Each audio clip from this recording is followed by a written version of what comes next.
Hi guys, it's Reagan and welcome to the start of another reading vlog. I am back in the country and I'm so looking forward to kind of getting my life back together and getting back on track with reading. If you've seen my June TBR, it is a little out of control with the amount of books I have on it, but I'm so excited to read so many of the books. That being said, the two books I have for this video, I'm so looking forward to getting to, so let's talk about them without further ado. So ignore first off my unmade bed, but the two books that are on my TBR are first and foremost Mrs. Death, Mrs. Death by Salem Godden. This just sounds like a very weird story of a personified death who is a working class woman who basically wants to share all of her stories with a young writer who begins writing them down. And I think they form a very unusual but close relationship. I've heard such good things. I like quirky, weird, lyrical stories, and I'm really hoping this is going to be a new favorite.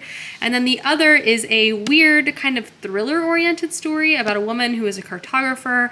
Her passed away father leaves her a strange map, and it kind of sends her off on a journey to try to uncover what it is and what happened to him. So these are the two books I want to get to at least finish this and start this for this vlog. That is my hope.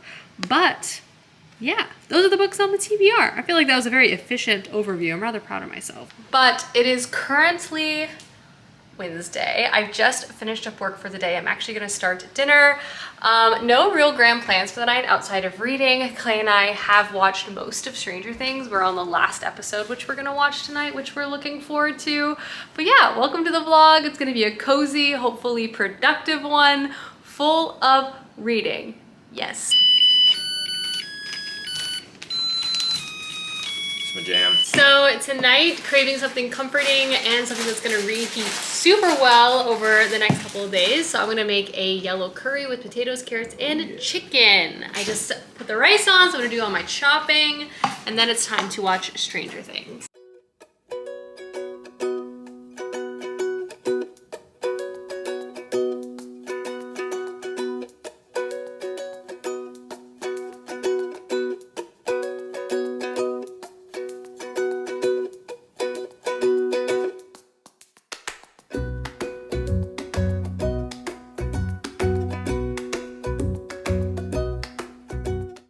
We love a one-pot meal, and now we just let this simmer until it's ready to eat. I added carrots to mine, which, I don't know, I just love carrots. Anyway, check in a bit. Clay's big red soda, but dinner is done. We're gonna watch some Top Chef and then watch the last episode of Stranger Things. Good morning, friends. I have done some reading last night and this morning, and I have updates. I've already read 100 pages. The productivity. Every day, Matilda amazes me. Every day, Millie, you amaze me. Hey friends, good morning. I wanted to do a reading check-in for Mrs. Death, Mrs. Death, as I am officially 1/3 of the way through. I have passed just over the 100 page mark of this book. I'm actually very confident I'm gonna be able to finish this book hopefully today. It reads incredibly quickly for a variety of reasons. First off, it's just a really interesting book, and then structurally and like how the book is formatted, it does make it read a bit quicker. Mrs. Death truly is one of the most unique books I've read this year. Conceptually speaking, structurally how it's written, and just the overall flow of the story is just very specific. And honestly, I personally am really enjoying it. I would say this book is kind of light on the plot and heavy on the vibes, which I actually feel like is incredibly effective for what this book is trying to do, at least I think. I mean, honestly, there's like a lot going on. There's a lot being said, and I feel like it's a book that's worth a reread as well. It combines elements of like poetry and prose, and it even shifts styles depending on what chapter and what point of view you're reading from. But let me backtrack a bit. Again, this book follows two of our main characters. The first is Death herself, who is a working class Black woman who has been working for, you know, the entire existence of humanity to help shepherd people into the afterlife. She is invisible, underappreciated, and often takes the forms of people who are not like noticed in society, from a store clerk to a homeless woman. She kind of shifts around, but is like ever present and ever touching, as you would expect from someone who is Death. She's also very, very tired. So she's actually kind of like sharing stories with our other main characters, who is Wolf, who is a poor, hungry, but very talented and inspired writer who actually kind of sees death everywhere. He first met death when he was a young child with the passing of his mother in a building fire, and ever since then he has been kind of obsessed with writing this book about death. And with the recent purchase of a very specific writing desk, he has kind of like thrown himself headfirst into this obsession and is also beginning to chronicle the stories of death. Here's where I'm going to move into like the vibes component, because outside of what I've described in the plot, like that is the plot. Like we are like Wolf, kind of sitting and just experiencing these different tales. We're also sitting and experiencing like Wolf's interpretation of what is going on. And what is first so fascinating about this book is just the stylization of the writing. You get so many different types. We have obviously Wolf's point of view, and that is told in a very like almost staccato-like nature with a high level of intensity. It's very rhythmic. It pulls you in. It feels like a rushing river almost, and how he is absorbing and describing his environment, his feelings, how we're shifting from scene to scene. It's very fast, but very engrossing. And then the style shifts constantly, either when we're reading from the point of view of Death, which kind of has this more like loose vagueness to it, but then we also have a specific style for every story that we're reading from Death's experience. For people that she has run into through time and history, like those tales themselves are also told in a very specific way. Even the different conversations that Wolf and Death are having are told in different styles. Almost, some of them are almost dreamlike. Some of them feel very like interview-esque. Some of them feel like there was no conversation had at all, but everything was communicated with a glance. Like it's all very unique and very cool, to be honest. And I'm reading through this book so quickly, but I almost also want to slow down and like reread everything once again and intersperse between all these different chapters of just like life, Wolf's life, Death's life, ironically, and these stories. There's also pieces of poetry intermixed, and everything just has this feeling of connection, and it's just so far like really well constructed. Like I couldn't say exactly 100% what is going on entirely, but I also feel like that's kind of like the nature of Death itself. Like it has this looseness to it. It's this unknowable quality, but this very like hyperdrive experience we're going on with following our main character Wolf deep dive on Death and like trying to understand some aspect of Death's experience. It's just fascinating to consume alongside him. And obviously because he has had a very specific experience with death due to his childhood, like his interpretations are going to be different than the reader. Like every reader is going to have their own experience with this book, because we've all had our own experiences with death itself, but there is the same universal experience that we all have, and that is that death comes for us all. Yes, this book is very literary fiction. It's very cool. It's very unique, and I just appreciate a lot of the risks the author is taking, from the writing style to the structure.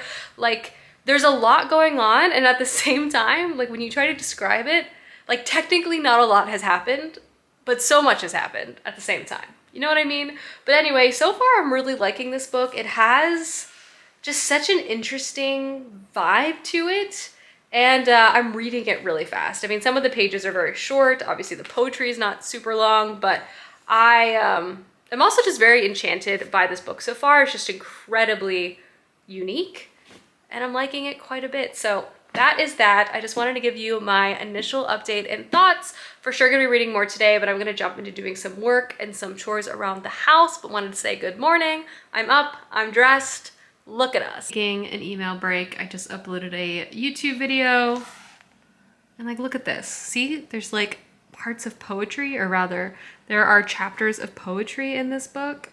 Death is a Rabbit. It makes sense when you read it. It's just too good. It's just too good. Just wanted to give you a little OOTD.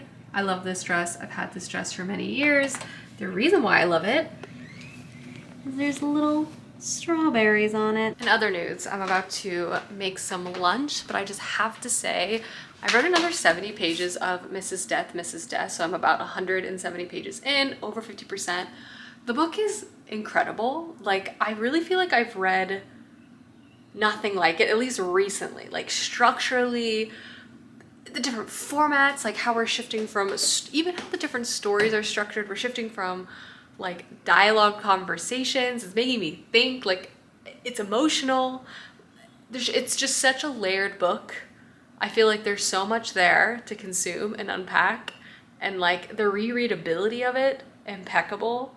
And it's definitely not a light read. Obviously the topic of death is heavy, but the conversations too that a lot of the characters are having with grief and mourning and like the heaviness of it is definitely very present in the book itself. But like, I don't know, I just feel like it's a book too that feels almost like a one-act stage, that we're shifting from like scene to scene to scene to scene to scene. Hi friends, it's later in the day. My camera died mid-sentence as I was talking about Mrs. Death, Mrs. Death. I did eat some lunch, which I will cut away to now.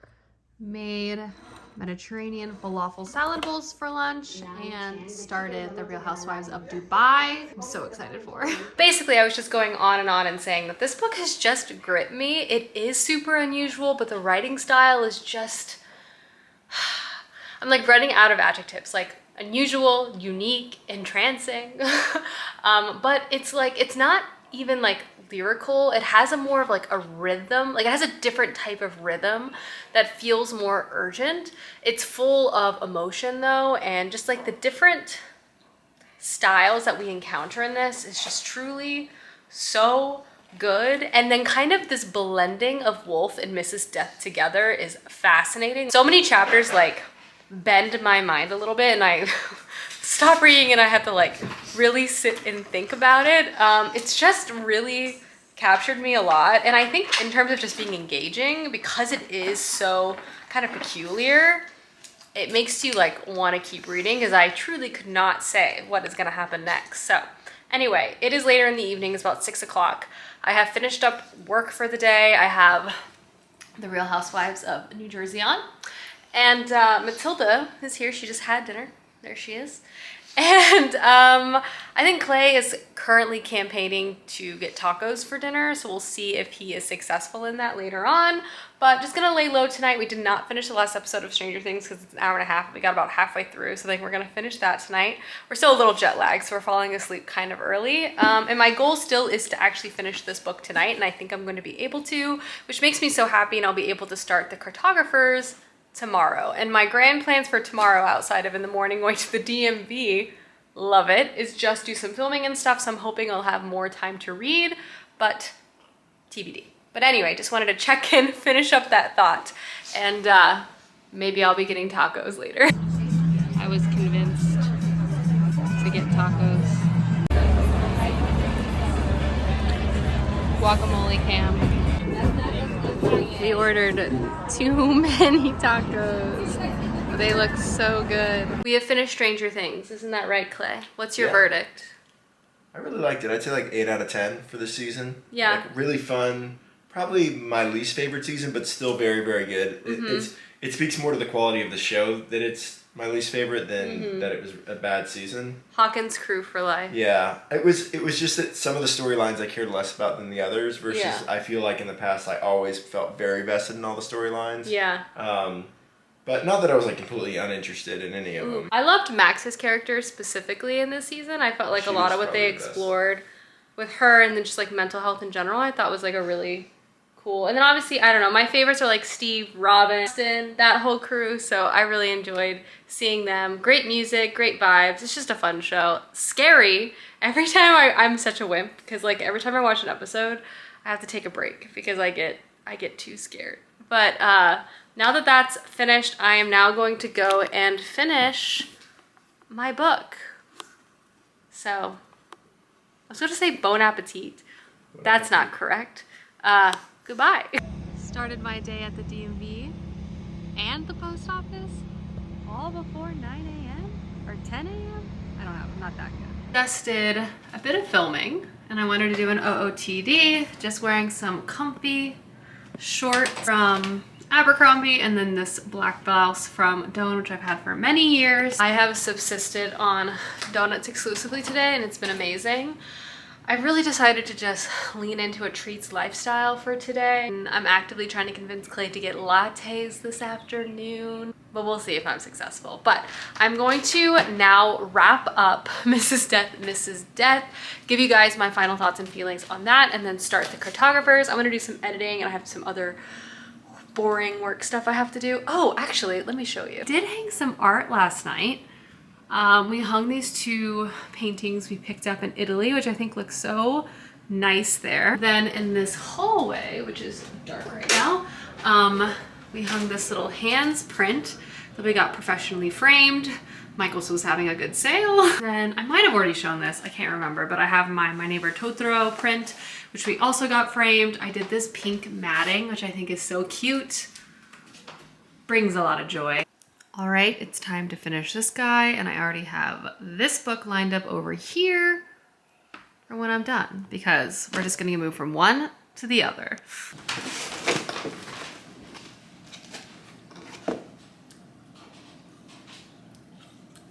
For the road. Don't ask how many donuts Clay and I have had today. That's rude. I don't even know. I have lost count. Latte successfully acquired. And I am on the tail end. I'm about to do my final reading update. Hi friends, I've officially finished my first book of the vlog, Mrs. Death, and this book was a journey. I want to say a lot of things. I feel like I also need to meditate on this book for a long time and also reread it. It was a ride, and just what a mixture of styles, and just the structure itself was so unusual, but personally I was really swept away. I want to say a trigger warning though for honestly a variety of things. One, the topic is not a light one. This is not a book about death where it's like a lighter read. Like, yes, there's conversations about time and there's conversations about life. It's not to say that this is glorifying death, but it is also exploring aspects of this topic that can be very dark, from, you know, gruesome murders to, you know, mental health is obviously a very large topic of this book. So I do want to give a trigger warning just generally to that this is definitely a book darker in tone. This book really felt like a journey. It almost has this like feeling of unraveling. Like it almost gets looser and looser as you get further along. Like the synopsis is clear in the beginning, but then it kind of takes you on this journey, mixture of poetry and just general like fiction, and almost like these tangents about the concept of death, like what it means to be alive, like almost felt like nonfiction or more like writings of philosophy. Like there's so much kind of going on here, and it's definitely not a book that has like a concreteness to it. And personally, I liked this sort of intangibleness about this book, because I feel like death and life and so many aspects of existence are not concrete. So this sort of exploration, this journey we're going on that doesn't feel wholly finished, like to me as a reader makes sense. And it felt like a very nice literary journey. Like it got me thinking a lot. And this book is very dark. Like at times I did have to take a break because I was, you know, you get thinking about a variety of things, and it can be a heavy read. And I would say if you are someone who likes a book that has like a bow at the end where everything is like wrapped up, this is definitely not that. But if you want a book that really has a mixture of not just styles, but like structure in terms of literary expression, like this is a great book. In terms of its just dialogue on so many different topics, like obviously death, but there are so many just like beautiful chapters. Like there was one bout of poetry about death's perspective on time and how they're like bedmates. It was so beautiful and just fascinating, and the personification of these movements I thought was so well done. And also this connection between Wolf Wolgard and death that felt initially like, oh yeah, these are two people meeting and conversing, but it got looser and looser as the book went along. That I don't know. It was just such an experience, and one I honestly want to reread already. This was, it was effective for me. I really enjoyed this book. And it is definitely one of the most unique books I feel like I've read. And I just love the inclusion of poetry. Like the last 50 pages, I feel like I could just read over and over and over and over again. And then it just, you know? But isn't that death, you know? Doesn't things just end? And I don't know. I feel like I should write a paper about this book. I liked it though. I liked it a lot. I honestly almost don't even feel smart enough for this book. But I really enjoyed it. I really enjoyed it quite a bit. And I finished my first book of the month, which is exciting. And I'm going to start Cartographers literally right now. I think I'm going to shift into the front room and enjoy the late afternoon sun. But just wanted to let you know, I finished this book and honestly, I really enjoyed it. It was an experience. It was definitely an experience. It is not a light, cozy read. It's bizarre, definitely bizarre, which you get from the synopsis, but it is not light, which I don't know if you should expect a book that's light with the topic, but you know, just in case, I just forewarning you. But anyway, yay, finished a book. It's time to start the second book of this blog, The Cartographers, which I almost just called The Carpenters, different trade. But still very excited about this. Hi, Millie, you gonna come sit? Cute.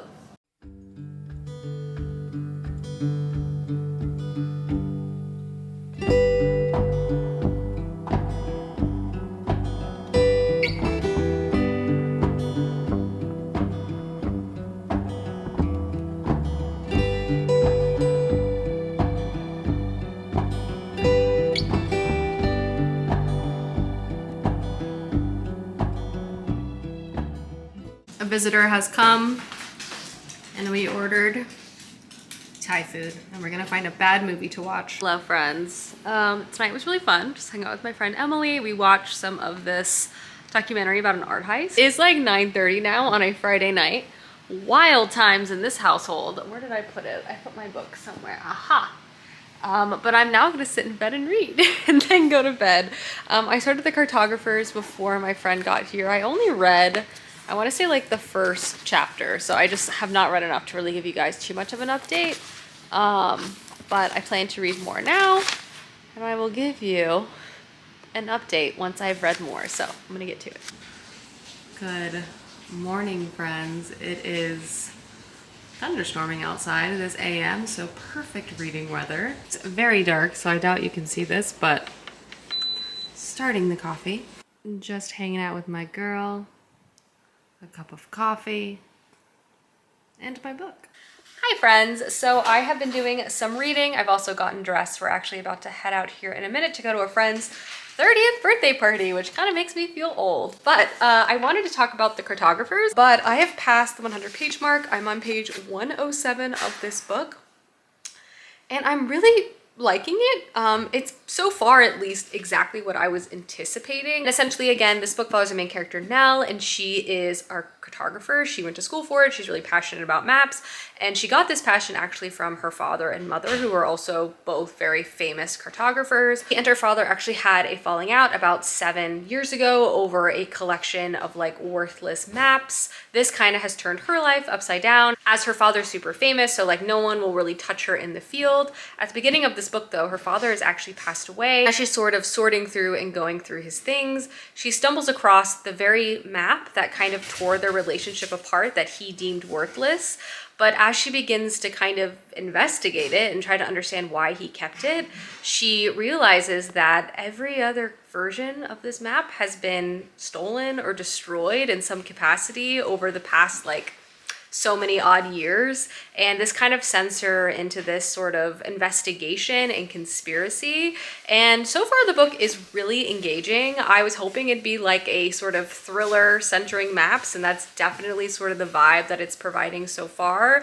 I also like that centrally too, I really like that there is some exploration between this complicated relation between daughter and father, and how a lot of that will no longer be able to be like reconciled or answered to directly, but exploring through her father's things, like she'll be able to kind of bridge the gap, come to terms with some of those emotions and get closure. Some aspect of this book I wasn't really expecting. It does hint at some sort of like map secret society or some sort of organization that has to do with maps, and they're like trying to get these maps. I don't know, like obviously this is a thriller, so I don't have all the pieces left, but it's definitely engaging. It's definitely very unique. I love that maps are at the center of the story and all the characters are so passionate about them.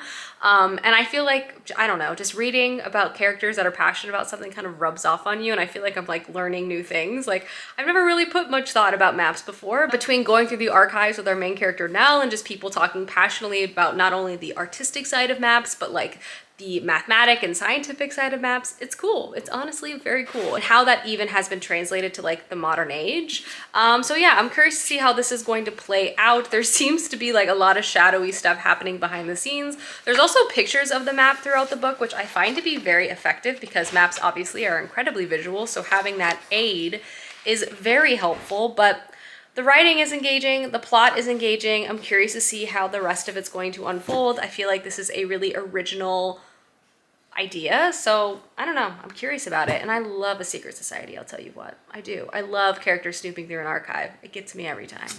Hi friends, I just wanted to pop in and end this vlog the next day, coming at you from the guest room. Spoiler alert to a little update I've done.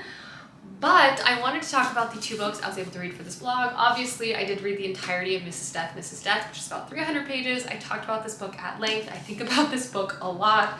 It was just such an experience, but I did read 170 pages of the Cartographers, which is a little under 50% of the way through. And this book is continuing to deliver what I hoped it would. And that is a really kind of engrossing mystery story centering around maps. What it's adding a bit more in terms of flair, which I am liking as well, is that there is seemingly like this map secret society. And we also get a lot of chapters of our main character kind of encountering different members of this close-knit group of students that both of her parents were involved in. And in talking with these people, do we not only get more context about her father, kind of why he is the way he is, more information about her mother, who she never really got to learn much about growing up, but also like a huge tragic event and possibly a connection as to why her father has died in the present. And it just has this sort of like college, PhD, university, secret society map vibe. Like there's secrets hidden inside maps and like all of this. It's really, really engaging, and all of that obviously is being played out alongside like the current mystery. So I feel like it's really successfully combining these sort of flashbacks of the 90s to present day and kind of intertwining this like current day mystery with a past secret that has been hidden or covered up for a long time, and how this secret society might also be the reason why her father has died, but also might have origins to her father itself. It's just very cool. I obviously still have, you know, over 50% of this book left, including the overall reveal. So ultimately I feel like I have to hold off my final thoughts because I feel like thrillers are all about like the end reveal, if you will. But so far I'm engaged. I like that it's sort of combining this like academic aspect with a more traditional murder mystery story, and then there is this family component at the center of it. I feel like it has a variety of plot points that are making it very engaging, but I'm liking it and I do plan on finishing it soon. But these are the 2 books I was able to finish up, or rather finish and get a good of the way through for this vlog. But I hope you guys enjoyed, and I will see you soon with another video soon.